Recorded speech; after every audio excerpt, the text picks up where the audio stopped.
Today, even if you aren't a PS3, you may not be safe from the hacking armada. This is CheckPoint.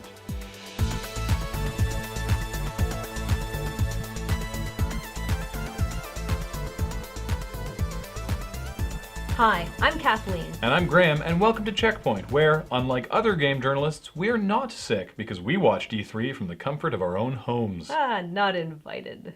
Microsoft announced they plan to integrate Xbox Live with the Windows OS in the upcoming Windows 8. Now, one could argue that they already tried this with Windows Vista when the service was called Windows Live. And one could ask Microsoft for comment, but we know what they'll say. What is Windows Live? We don't know what you're talking about. Please move along. Among such games as darts and tennis, the forthcoming Kinect Sports Season 2 will feature American football. Doesn't that game require a bunch of tackling? I mean, full contact is kind of integral. Ooh, wait, maybe that's why the Kinect needs such big rooms. No, I've got it. They probably just mean American soccer, which is just Americans loudly complaining that they're not playing football. And in other Kinect news, Microsoft has trademarked what we're assuming will be a new income stream with new ads, a name that is desperately screaming for an umlaut. The ads will apparently involve some form of Kinect compatibility, which we're hoping won't take the form of having to stand up and do a dance to make the ad go away. I play games when I'm exhausted and want to relax, and if that happens, I will be found dead on my couch with an ad playing on endless loop. Bethesda's forthcoming boner inducer Skyrim has the ability to procedurally generate seemingly infinite dragons. This endless dragon generator is a breakthrough for the environmentally minded player who is worried about endangering an already fragile macrofauna ecosystem that's getting in the way of their fat loot. Now, if we could only procedurally generate pandas. Peter Molyneux really wants you to know that Fable: The Journey is not on rails, despite the E3 demo definitely looking that way. He even went so far as to make every game journalist he spoke with sign a giant whiteboard to prove they were aware that it is not on rails. Now, far be it from us to advise the mighty Molyneux, but the best way to illustrate that your game is not on rails would be to show a demo that is not on rails.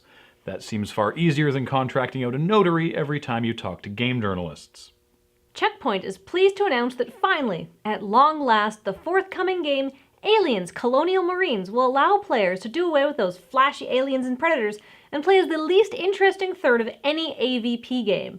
If the strange point of view of a facehugger or the predator's various vision modes are too disorienting, you can rest easy looking through the dull eyes of some cannon fodder and play an innovative first-person shooter where a future Marine uses a machine gun. Senior Hacksmanship Alliance, LULZSEC, struck again last week, hacking into Bethesda's database and stealing reams of information, including personal data for 200,000 BRINK users.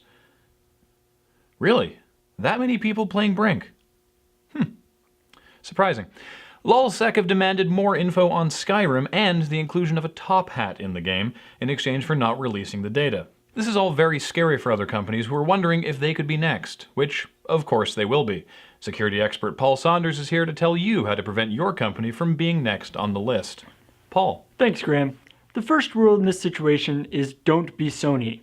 Or, if you have the misfortune to already be Sony, try to be less Sony. Like Nintendo. They're not very Sony.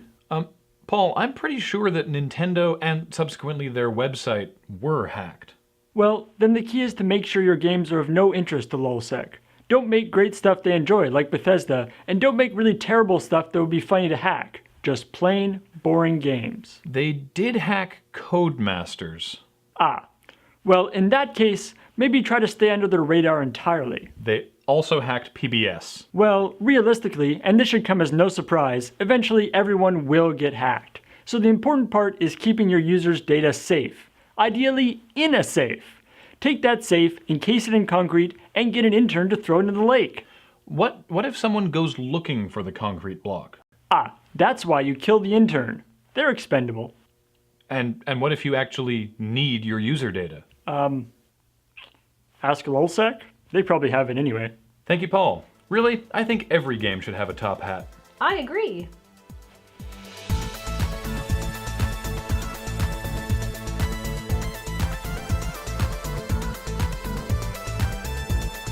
Coming up, Square Enix said it was humiliated by the lack of Japanese titles at E3. As they should be.